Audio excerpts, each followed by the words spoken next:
Check.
Hello, and welcome back to the Pink Sofa Hour. I am joined today by Nicolas Sequeira. How you Yep. doing? Fantastic. Nice. Love to see it, man. Thank you so Yep. much for making it up here. Yeah. How was your journey? It was exciting. I always like coming down to Boulder. It's a fun town, and in many ways it provides some refreshing contrast to a Denverite like myself. So Makes sense. And you were born in Denver, right? Yes, So yes. you're actually a native. Yes, I'm fifth generation Coloradan. Wow. My great grandfather, Patsy McCartan, was a fire chief of Colorado Springs in the 1900s. So I have roots in this region going a lot farther back than most people do, and it's kind of a bizarre situation, but make the most of it. It is quite bizarre. I think most of the people that come on the sofa are not really native to Colorado. There's been a lot of people moving here, obviously, for one reason or another. And it's interesting sometimes to get the takes of people who are locals, who are really locals, like natives, and have had their whole family here for a long Yeah. time. So, how do you feel about both living in Colorado, Denver in particular, and sort of like the music scene and how it's been developing lately? Well, I take this living here as sort of an opportunity. I take an approach to life that I refer to as direct life experience, whereby I try and engage with the world in as many interesting and productive ways as possible. And part of that involves going to as many areas of Denver as I possibly can, and always trying to find new things, even in the same old environment. As far as the subject of transplants or people from elsewhere goes, I'd say it was a lot more of a thing back in the late 2010s, and especially in 2020 when the pandemic hit. A lot of people moved here just to get away from their state, and they thought, oh, I can come up to this mountain utopia and it'll be a lot better for me. But those levels they've kind of flattened out, as it were, since about 2020, and the population in Denver is actually going down for the first time in a while. So I would argue what that kind of signifies is that the people who legitimately do want to be here and legitimately are interested in the scene are sticking behind and setting up a foundation, whereas those who maybe, kind of moved here on a whim or spontaneously or didn't really think it through are kind of moving back to wherever they came from. And that's to be expected with COVID letting up and all that. Totally. Yeah. Yeah. I always enjoy hearing people's stories of 2020 and those times and what it was that you were up to, or anybody in your vicinity was up to. How do you feel like, I'm not sure how far back your experience with the music scene goes, but how do you feel like that time affected the general venues, people? 2019 and subsequently after that, I started I started selling comics through the mail in 2018. So I began my career as a mail order cartoonist, which I still consider myself primarily. The live music is just an interesting side venture. Primarily, I sell comics via mail order catalog, and I hadn't actually gone to any live music events prior to 2020, which is probably for the best, because if you get into it and then all of a sudden you're cut off from it, that can be a real disappointment. Whereas I just started going last year around, when was it? Yeah, June of 2022, when I got the vaccine, and there's nothing to worry about. Of course, my role as a mail order comics distributor doesn't really require too much personal interaction. It's entirely via the mail. So I can't say the pandemic hit me too hard in that regard. In fact, I'd argue mail order businesses are some of the few that aren't really impacted by a global pandemic, but live music certainly is. So I feel for everyone on that front. But I definitely, I don't really know what was going on back then. That's fair. I mean, I feel like a lot of us were pretty confused in a couple of different ways in that regard as well. That is very. I have two very interesting questions, honestly.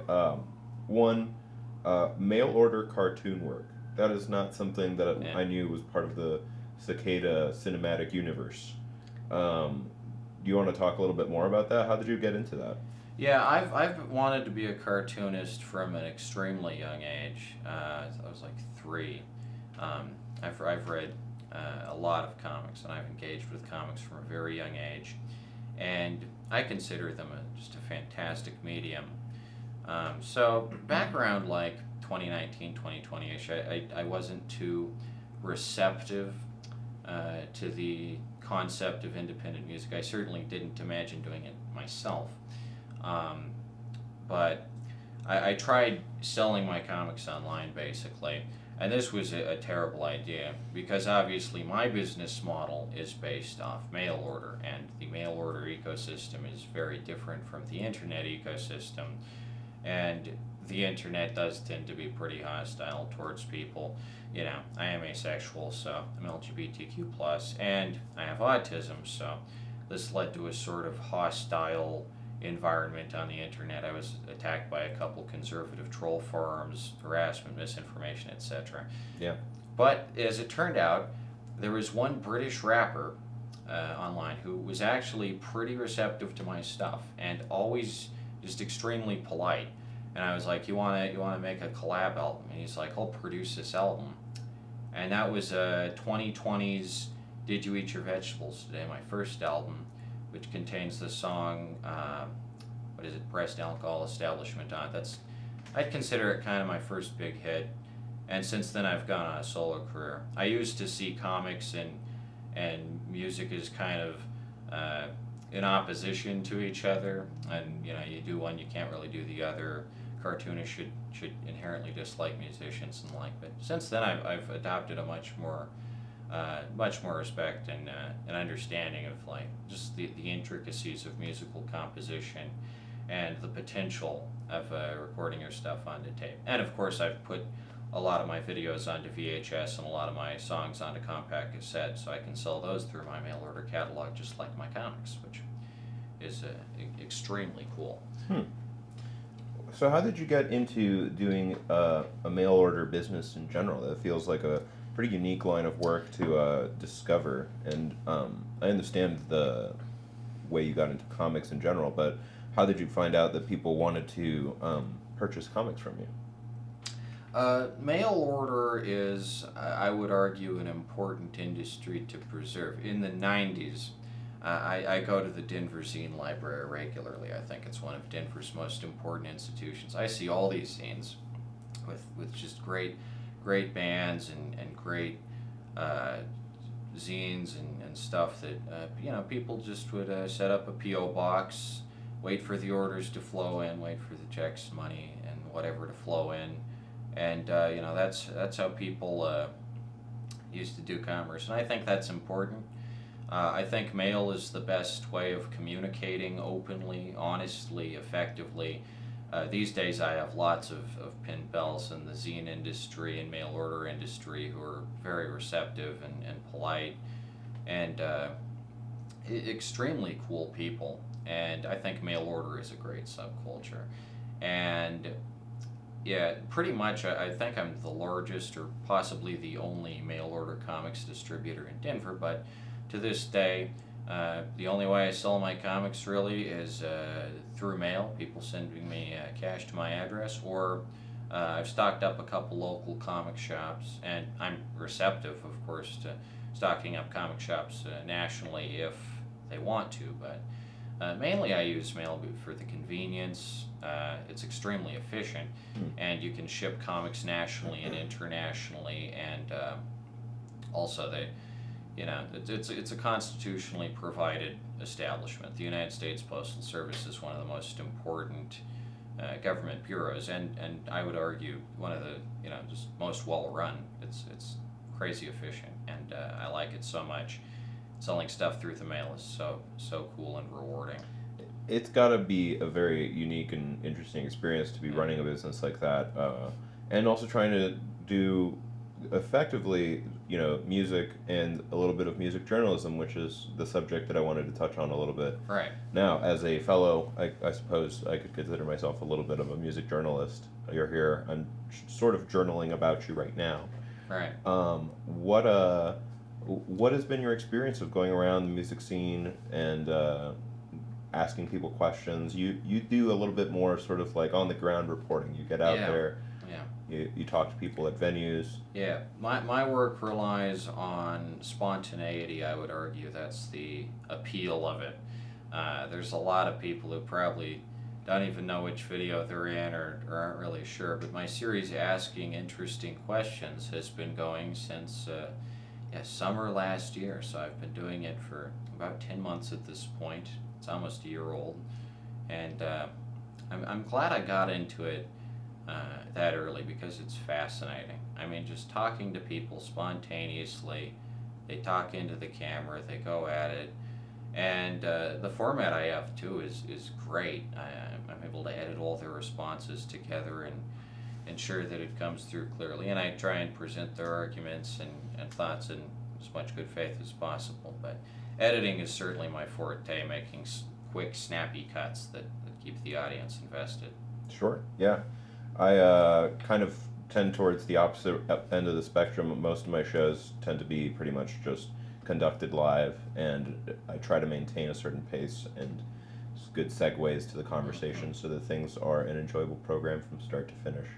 But I do find myself getting into clipping things a little bit as people's attention span is generally not as conducive towards this kind of a format. This is just sort of how I best enjoy talking to people in general. Well, I would argue both formats have their pros and cons, but my format goes back to the MTV days, stuff like totally. Yeah, there's a lot of fast editing and kind of obnoxious camera work, and I try and get some of that in my work. I'm trying to essentially recapture the MTV type aesthetic, but the magic without the corporate oversight. Yeah, of course, no corporate oversight here either. So your first album, Did You Eat Your Veggies Today? Yeah. That came out 2019? 2020. 2020. I started selling comics in 2018. Didn't start making music until there's probably some recorded stuff that I did before that I wouldn't consider that great, but we'll probably release on like a rarities compilation sometime or something. But yeah, Did You Eat Your Vegetables comes out in 2020.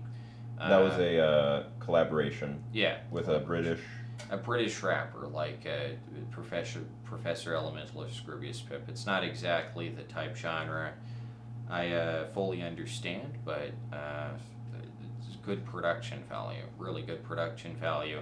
And back then I didn't have my keyboard or any equipment really, so having just nice instrumental backing tracks to sing over was very beneficial. Yeah. Makes sense. And you've got another album coming out pretty soon here. That's coming out April 8th? Or is that just the show? April 20th, although I may have some tapes on me at the show for pre-release. It depends on when my tape deck is fixed. Adult Swamp. This is probably my most ambitious album to date. It's 90 minutes long, features some of my biggest hits. Brutal Adhesive, Don't Have a Ticket, Counterfeit IDs, which I'm going to be shooting a music video for at the show. Party Tonight, We Can Do Better. All those ones that everyone seems to be very receptive toward. The basic concept of the album is based on my long-standing feud with the Adult Swim network, and is basically an examination of the sociological concept of what happens when mainstream pop culture presents the aesthetic of the countercultural, which is what I feel Adult Swim has done for the past 10 years. And I also feel like this is an optimal time to release this album and this material because we are kind of at the end of an era. Rick and Morty isn't popular anymore, the Justin Roiland stuff, yada yada. And it's not the 2010s anymore, and so, some people might find this album somewhat petty, but I think it's a really neat, concise concept album front to back, and it sounds great on Type 1 ferric oxide tape. Nice. Yeah.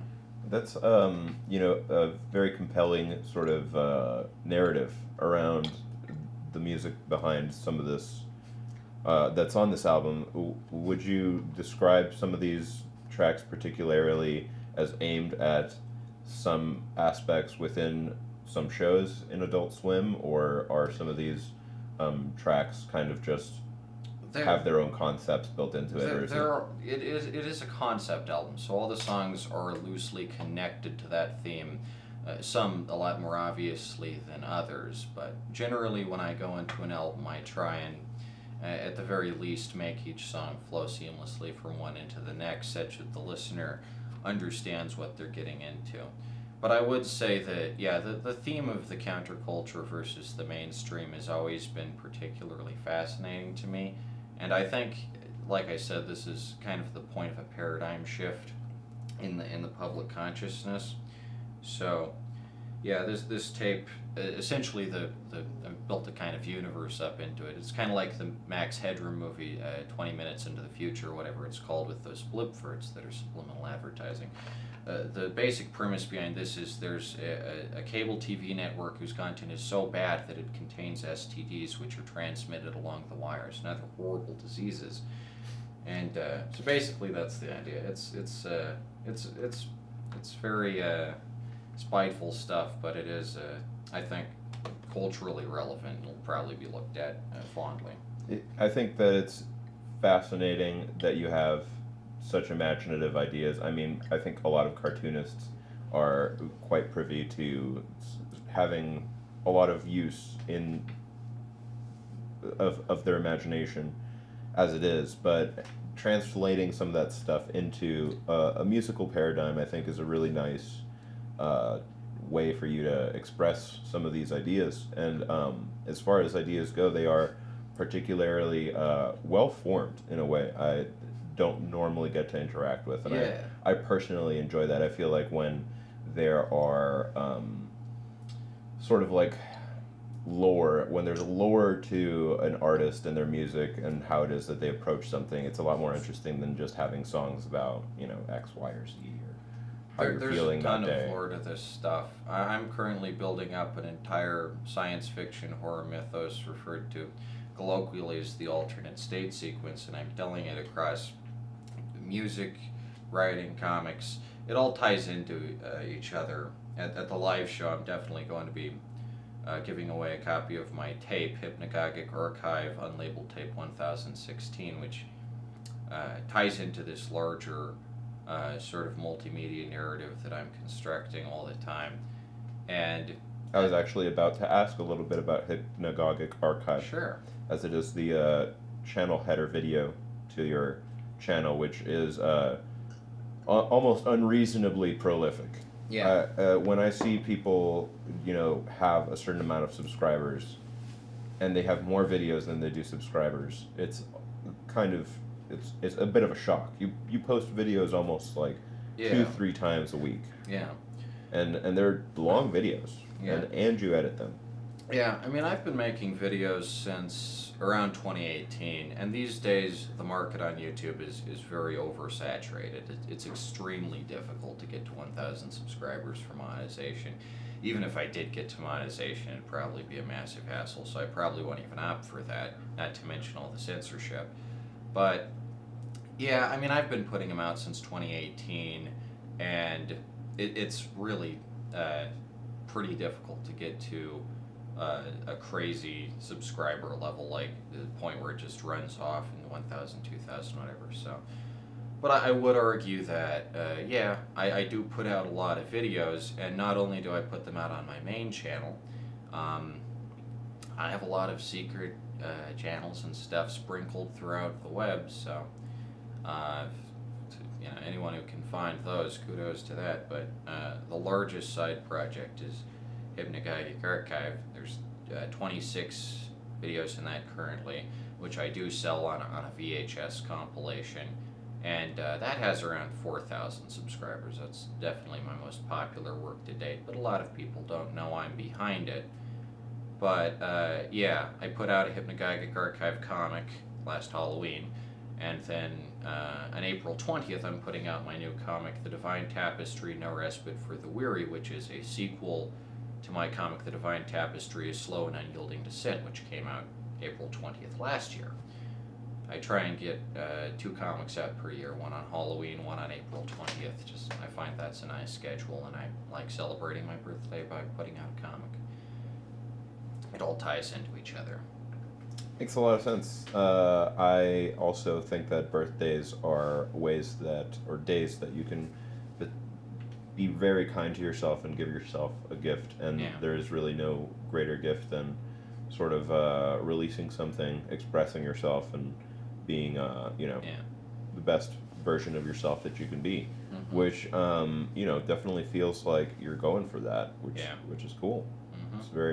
It's a very unique persona that you've sort of cultivated, and in particular, I feel like the look is iconic to it Yeah, in it that is. sense.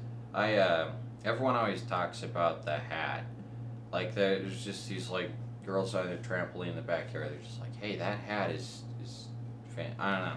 I mean, this isn't a very usual type hat, but I got for like $3 at the Arc on Broadway.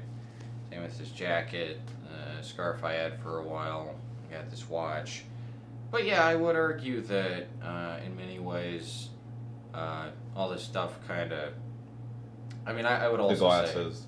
Yeah, the sunglasses, Yeah. those are great. I would also say, despite me, wearing this stuff, I try and maintain as much authenticity as possible. I do have an extremely strong, well-formed sense of identity, which I think is particularly rare among my generation, among people as young as myself. But I would I'm not agree with that. sure. Yeah, I'm not sure why, but I just tend to, have extremely well-formed opinions, extremely strong views on stuff, and yeah, in general, I'd say, my sense of identity and my stability too. I'm just like, I keep at it. Should we talk about Greta Van Fleet? Greta Van Fleet. I mean, Greta Van Fleet. You most yeah. famously and recently released a video titled "In Defense of Greta Van Fleet." Yeah, I'm trying to get out some longer form content. I have a video on Ariel Pink coming out soon, kind of in that same vein. In defense of Ariel Pink. No, not in defense of Ariel Pink. Really, really, really picking apart Ariel Pink's entire career. I do not like Ariel Pink. And it's funny because the video in defense of Greta Van Fleet it feels like it is a video in defense of Greta Van Fleet, but it's really mainly, I think, an attack on King Gizzard, Yeah. which is impressive because a lot of people find them to be, I suppose, completely infallible. I guess so. I don't know. There's some views I hold that I don't know. I just cannot let go of. Mainly, actually, I didn't make the video particularly about like to prop up Greta. I don't even think Greta Van Fleet is like that crazy good. It's not even music that I'm a huge fan of, or to dunk on King Giz. Mainly, I made it just kind of as an excuse to talk about Star Moles, because I've known about Star Moles since like 2020, and I can't get enough of Star Moles music. Like, it's just like another level of psych rock, and I think hands down the future of psych rock. I've publicly complimented Star Moles to the extent that I'm probably the world's biggest Star Moles fan, and I've even reached out to Star Moles to like collab on one of their tracks, but they haven't got back to me on that. But I think that'd just be a fantastic collaboration because their sound is so cutting edge. But I always try. Where are they from? The East Coast, I believe. I don't know. I don't really know anything about them, but I just happened across them completely at random. And I've been a full-on Star Moles junkie ever since. I cannot stop just anticipating each new Star Moles release to see each one constantly outperform the last. But, yeah. Have you heard of a band called Osric Tentacles? No, I haven't. I don't keep up to date too much with psych rock in particular. Oh, they're from the 70s, but they definitely brought about a lot of the vocabulary and ideas that come around in psych rock. There's a lot of older classic psych rock I don't particularly get into much either. But I mean, they've been making music for 50 years at this point. They just released an album 50 years like last year. Oh. It's impressive stuff, and it's been around for a long time. Some of their albums, like with any band, you're not gonna like everything. Yeah. But they have put out a lot of music. Yeah. Um, well, speaking of music, would you like to play us a little tune? Sure. We're gonna start with the Walkman. Yeah. Is that right? This one's called Public Access Death. Mainly it deals with topics of like public access TV in the 1990s, which was an important industry, and I would argue still is an important industry. It still exists, and people should look into it Totally. a lot. Let's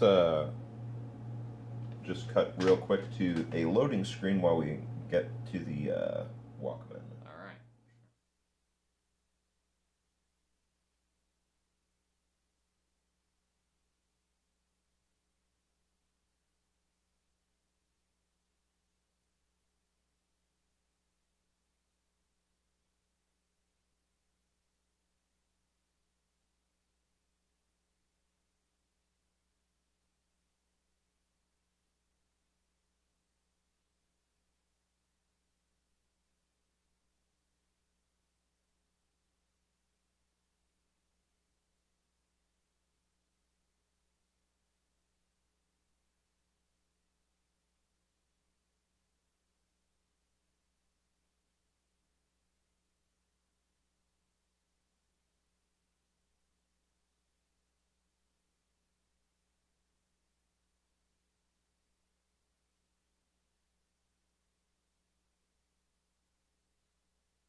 Look what we have here. Bump, bump, bump, bump, bump, bump, bump, bump, bump, bump, bump, bump, bump, la la bump, bump, bump, bump, bump, bump, bump, bump, bump, bump, bump, bump, bump, la la bump, bump, bump, bump, bump, bump, bump, bump, bump, bump, bump, bump, bump, la la bump, bump, bump, bump, bump, bump, bump, bump, bump. Cable TV, and don't look, baby. You can't bet I'm doing every social gathering, chatting out, you know.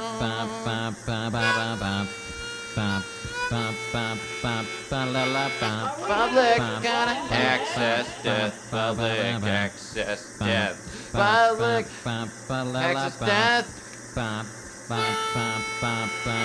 Public access death.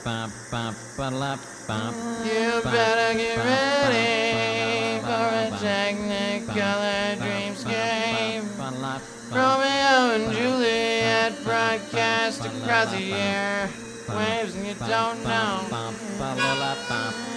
I want to appear technologically innovative without being dirty or having to invest any of my time into code.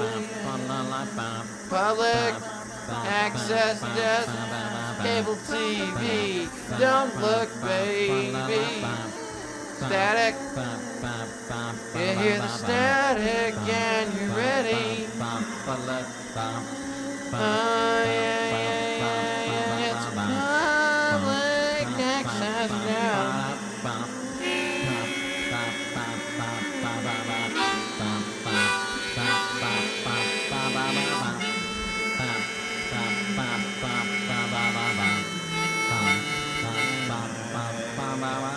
You better get ready, public access death. Beamed at you 20,000 kilohertz. Never heard this before. Waving your dress and your hair like that. Public access death. Romeo and Juliet broadcast across the airwaves.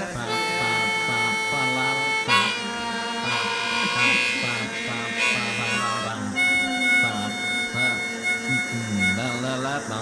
Public access death, public access death, cable TV.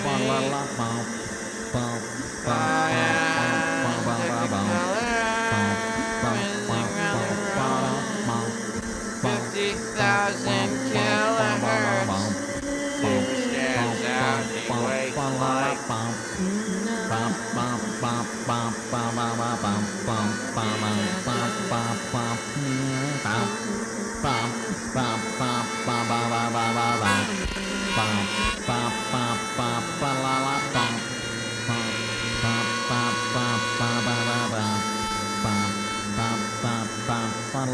public access death.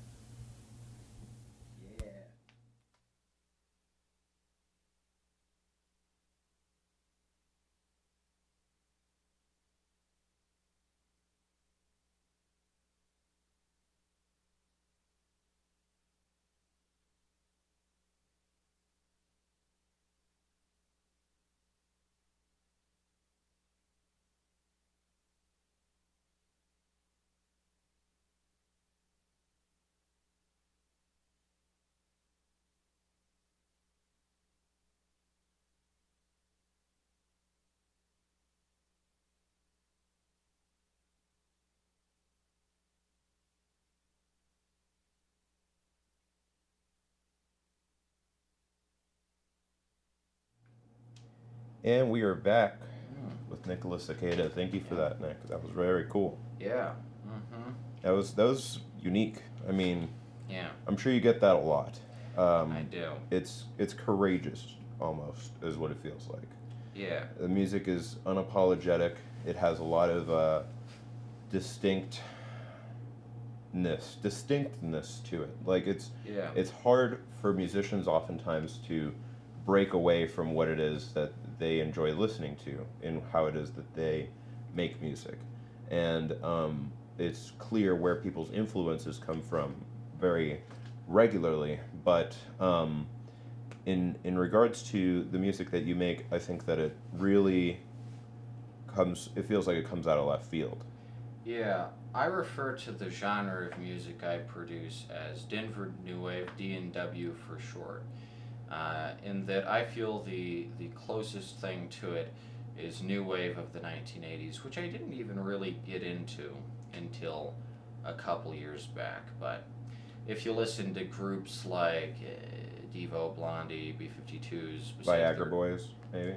I wouldn't say so much. I'm talking like the Memphis group, colorful, extremely flashy side of New Wave. Talking Heads, obviously. Okay, yeah. I think David Byrne's vocalizations are as appealing as Michael Jackson's. Mm-hmm. Some talking, it's very unique and distinct. And Go-Go's, Julie Brown, definitely. Julie Brown never gets enough credit. But I'd have to say my favorite New Wave group, hands down, is Information Society. Because Information Society is the only classic 1980s New Wave group that stuck it out until the present day, I would argue. And every Information Society album from their debut, which a lot of people say is their favorite just because it has their big hit Pure Energy on it, up until their newest release, Oddfellows, just I believe 2021 or 2022. What's really interesting about Information Society as a group is that you can listen to each one of their albums and notice subtle changes such that their discography effectively functions as a microcosm of the evolution of electronic music as a whole. My favorite Information Society album is definitely Hack. I think it's the closest they ever came to a concept album, and the tracks A Knife and a Fork, Fire Tonight, and If Only are my favorites off it. In fact, If Only might be my favorite electronic track of all time. Very cool. My influences, as for my influences besides New Wave, I listen to a lot of, as far as electronic goes, I would say I'm a big Boards of Canada guy. I like Boards of Canada because they have the dedication to go out and buy real analog equipment instead of simulating it using cheap filters or emulators or the like. I like Aphex Twin too, but not really as much. Daft Punk, obviously. I wouldn't say Beck is a very big influence on my sound, although I would argue that if somebody is looking into how to create effective genre mashing and sampling, they should probably listen to every Beck album from Stereopathetic Soulmanier up until Midnight Vultures, which I think is the last truly great Beck album. As far as production goes, especially with tape-based tracks like the one I just played, I would argue I'm closest in production to the Bran Flakes, which are a group out of Seattle, Washington, and one of them's Canadian, and the Tape Beatles out of Iowa City, Iowa. I think if you listen to either a Bran Flakes or Tape Beatles album, your understanding of what is possible with audio will be fundamentally changed for the better. Tracks like I Have Hands and Clap Your Hands and Bubbles is a fun release that you can listen to in whole. But yeah, I'd say the Bran Flakes and Tape Beatles definitely affect my production sensibilities the most. Oftentimes I scour obscure VHS and compact cassette releases for audio samples to incorporate into my work, and then I put them back out on compact cassette and VHS. Very, very analog. Very cool. Yeah. Do you record all of these things on tape as well, or? Yeah, I'm trying currently to release all my albums on tape, but I've got a couple particular albums that I've started out with. And what's that process kind of look like for you when you're like writing a song? Are you working? I noticed. I think that's your voice on there, with the ba ba. Yeah, that's me. Yeah.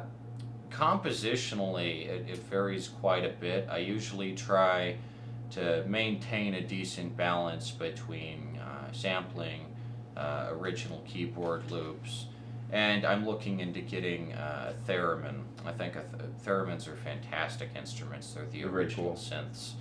I'll probably do that after this next live show. Invest in a good working Burns type theremin. But yeah, in terms of composition, oftentimes I'll go extremely like a cappella basic. I don't have a fancy recording setup. I have one microphone that I record directly into. It results in a pretty I don't know, grainy sound. My microphone isn't very good, but it's serviceable. And I've said in the past that I think Denver New Wave relies on, if I remember the quote correctly, kind of a lo-fi aesthetic but a hi-fi sound or something like that.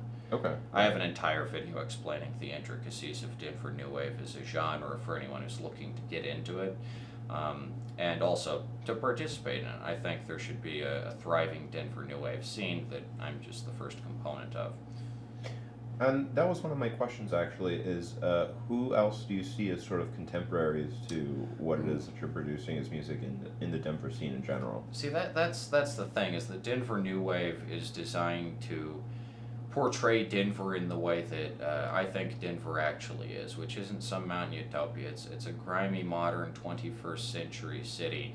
And really, if Denver is to cultivate a musical scene that's respectable and nationally recognized, it needs to ditch the cowboy stuff. Like, I get it with Boulder or Colorado Springs or something, but Denver is, as a city that I've lived in for my entire life, there's no cowboys in it. It's 100% like New York or Los Angeles or any other large-scale city of that sort. So. And by cowboy stuff, do you mean sort of like a musical component behind it, with like folk and not country all and of bluegrass? folk or country, but I have looked it up, and there is a general sentiment that the Denver sound, like a distinctive Denver sound, would be like dark gothic cowboy stuff, like 16 horsepower or something. And I fundamentally disagree with that. There are so many fantastic musical movements throughout the decades that Denver has been host to. In the 1940s, we had a jazz scene in 5 Points that was equivalent to that in Harlem or Chicago, but is not well documented. In the 1960s, we had a hippie movement here in Boulder that was comparable to Greenwich Village or San Francisco, not well documented. In the still sort of remnants of that, I think. Oh, certainly here in around, Boulder. yeah. I mean, Yeah. it's lasted here in Boulder longer than probably anywhere else in America. In the 1990s, we had a punk movement equivalent to that going on in Seattle or Los Angeles.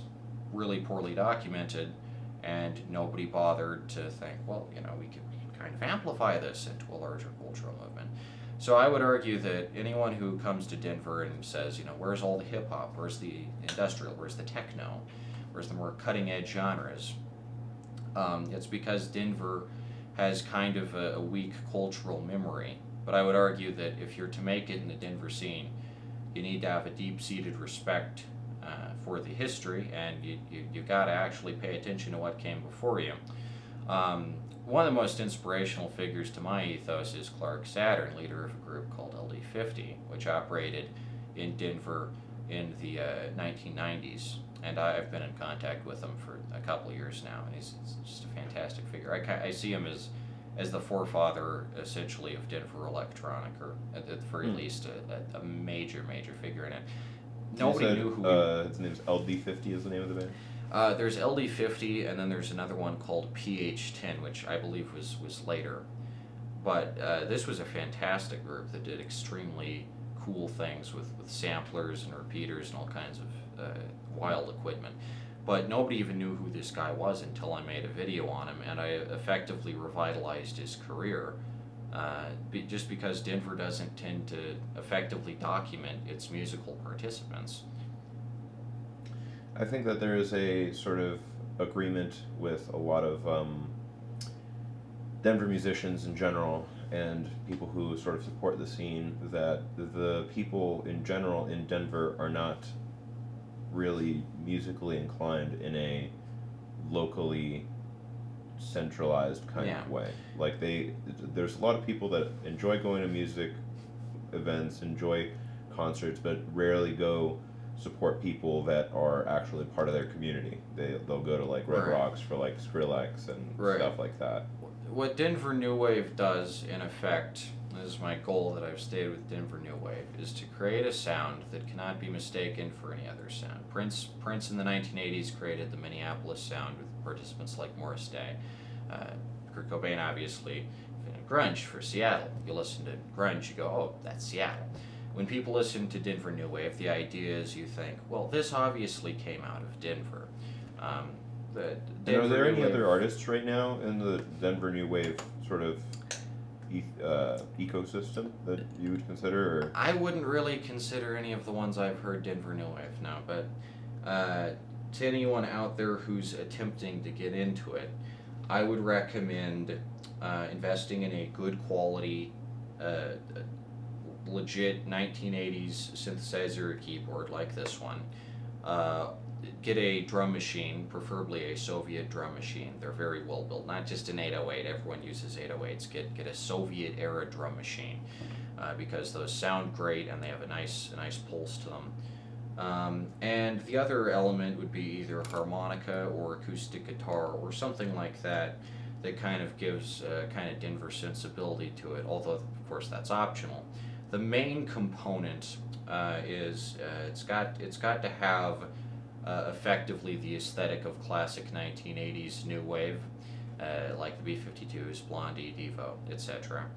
And it's got to be fun. It needs to be colorful. It needs to be innovative, and it needs to sound. It needs to call back to certain musical sensibilities that I think have been kind of lost in pop music. That's why everyone liked Blinding Lights by The Weeknd. That's why that was the #1 song in 2020. Is because people need fun music. People need fun tracks that they can just enjoy, kind of free of consequence. I would say that the two options that seem to be presented to Denverites is either, okay, you let in a bunch of coastal sound, so we just end up sounding like Brooklyn or whatever, or you just stick to this gothic rock sound that doesn't accurately capture Denver as a 21st century modern day environment. So I present a third option, and speaking as a Coloradan and Denverite and long time, having grown up alongside the city, I have a kind of symbiotic relationship with it. I would argue that the best possible option that Denver can resort to is to create a national presence for itself via the creation of new sounds that are nationally recognized as specifically being Denver. That's quite a tall order. Yeah.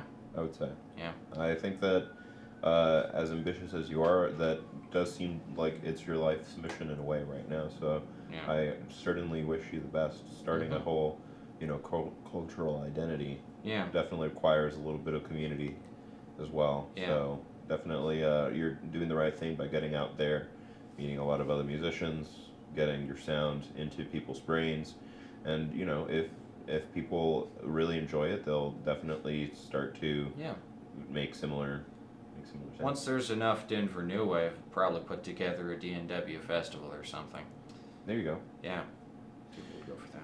Well, on that note, I would like to hear some more Denver New Wave, please. All right, this song is called Candle Chrysanthemum, and I created it last August on the Pearl Street Mall in Boulder, and a lot of people thought it was pretty neat. You can do a lot when you're just left alone with a keyboard and some ideas out on the Pearl Street Mall. Nice. So, We're going to swap these cables again, so we will be right all back. right.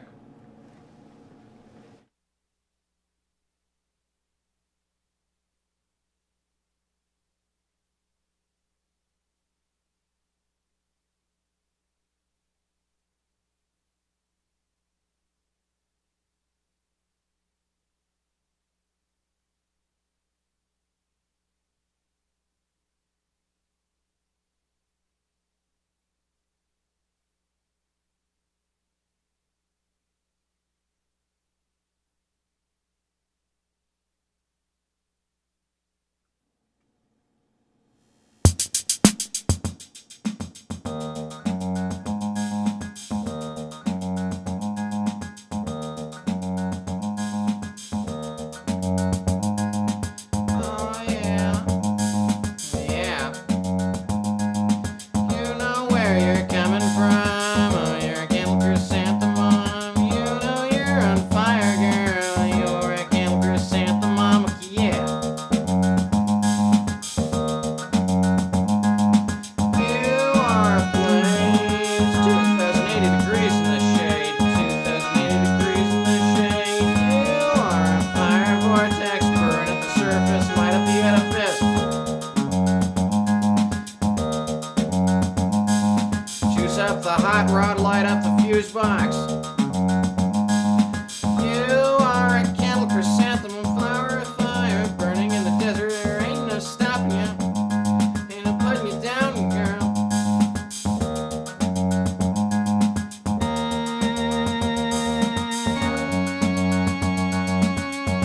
You're a candle chrysanthemum, there ain't no stopping you.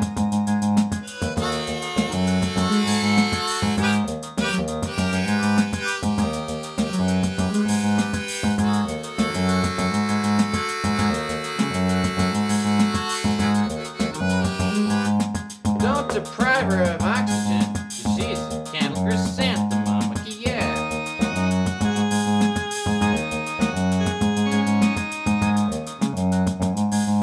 She wants to dive right into the sun 'cause she's a candle chrysanthemum. And there ain't no stopping her.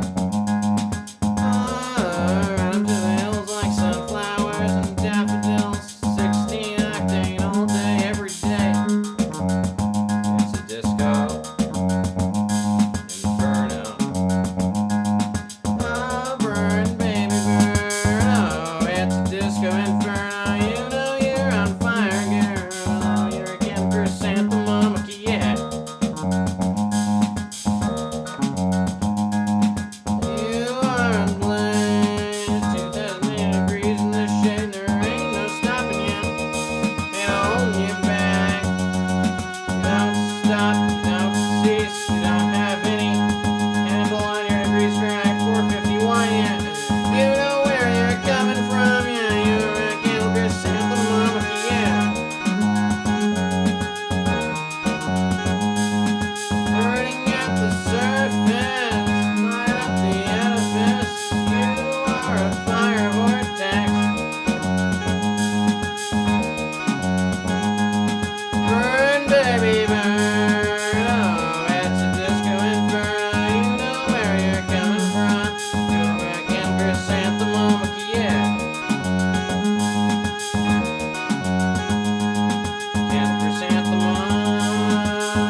Welcome back.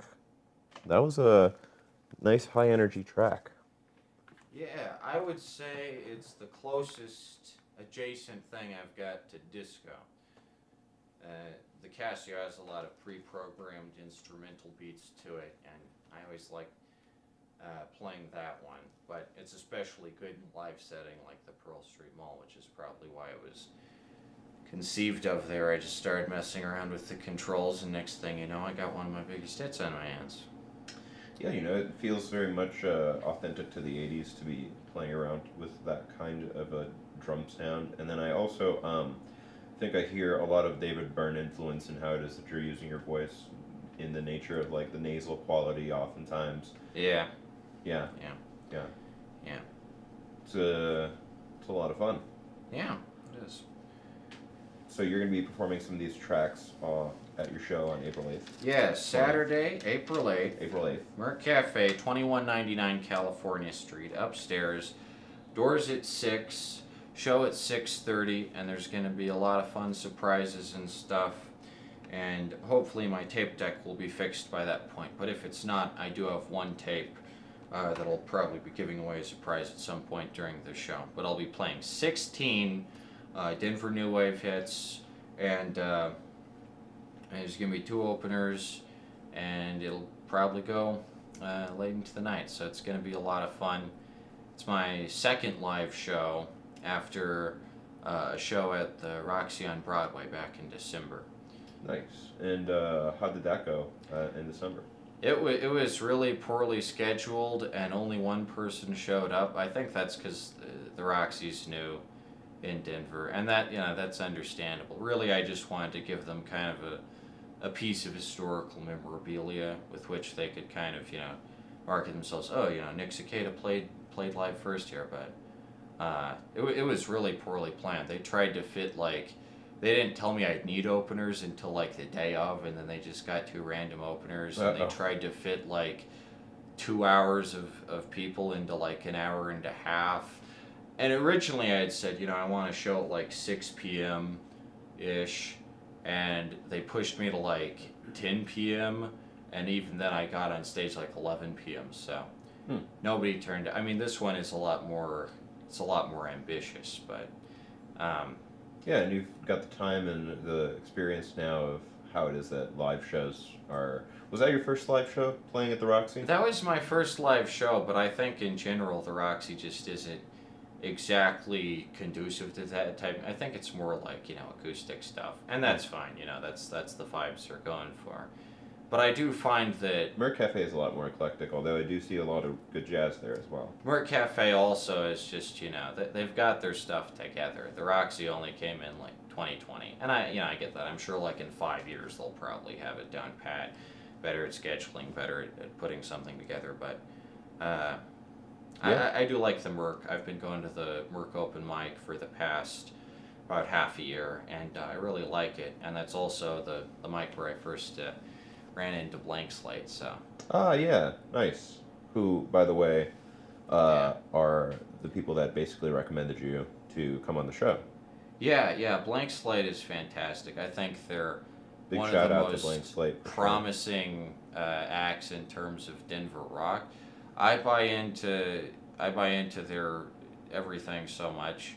I've been to 4 Blank Slate shows this year, and I'm currently animating a music video for them. That's About awesome. 90 frames into a hand-drawn 2D animation. I plan being around 400 frames in all. But I'm doing this completely free just because I really like their song Die and Run, and I think it It's a good one. deserves a fun cartoon music video for it. So I'm currently in the process of that, and it's going to look great. I had drawn Blank Slate actually in like a signed portrait. I give those to a lot of the bands I interview. I draw them and they see, oh, I'm a cartoon now. So with Blank Cool. Slate, I think it'd be fun to see that, back when in the 60s, every band had a Saturday morning cartoon. You could Sure. the Monkees and Beach Boys and all that. So Yep. kind of that sentiment. That's fantastic. Do you post these anywhere? like on your YouTube or I'll probably have. I mean, a compilation if or I something? send the music video to Blank Slate, they'll probably put it on their YouTube channel. But I could put together like a making of documentary about the animation process because it's a lot of fun, and it's a lot of fun to animate. Animation is yet another industry that I'm very heavy into. You've got your fingers in a lot of Yeah. candy bags. That that way the phrase? there's the most potential and Toes most in a lot of possible pools. options. Yeah. Yeah, I get it, man. Yeah. We are starting to get to the top of the hour here, and I wanted to give you an opportunity to. Well, first off, I wanted to thank you again so much for coming up. It's been an absolute pleasure having you on. But also, if you like giving anybody any shout outs, now's usually around the right time. Good idea. Like I said, Blank Slate is fantastic. I can't get enough of Blank Slate. A band called Team Non-Existent. They're a punk band that I'm huge into, and I put a video out about this week.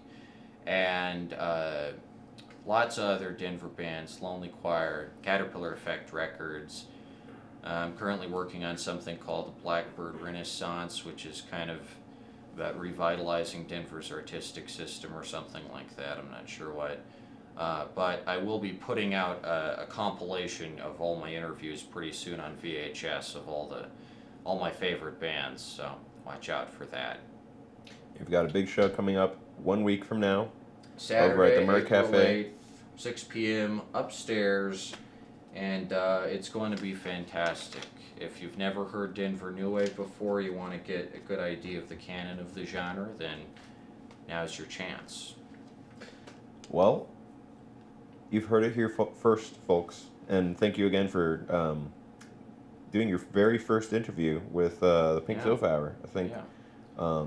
it's quite an honor, and I appreciate you. And I think that we're going to go ahead and close out the evening and the program. So have an excellent night, everyone. Check out the Merc Cafe next Saturday, and stay tuned for People in Between next week. Have an excellent